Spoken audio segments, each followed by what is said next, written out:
नमस्कार। आजिर फालतू ताजा खबर रे देखंतु इंडिया और पाकिस्तान रो जो मैच चली तार आखि देखा किछि दृश्य।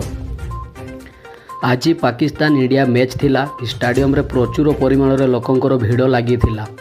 ता सहित किछि पाकिस्तानी पापांको परींकर दर्शन मध्य आमको देखिबाकू मिलिथिला। एहा सहित भारतर किछि टोका पाकिस्तानी टुकिल मानकू पटेइबारे व्यस्त थिले। किछिंकर प्रेम नीला सफल हेवा सहित परिपूर्ण हेछि, किंतु अधिकांश असफल हेबारु देवदासर पथरे प्रस्थान हेबारे लागिछंती। आज अपराह्न 1:30 भितर टॉस हेइथिला। भारत टॉस रे जीति बॉलिंग करने निष्पत्ति नैथिला। एहा सहित पूरा स्टाडियम भारत माता जयर ध्वनि रे गुंजी उठिथिला। उभय दलर खेलवाड़ी मानकू पूरा जोश रे देखिबाकू मिलिथिला, किंतु पाकिस्तान रो बॉलर को टिके पेसर रे देखिबाकू मिलुथिला। काली दीपावली, तेणु आपण मानकू फैन क्लब एमबीजे यूट्यूब चैनल तरफ हार्दिक अभिनंदन।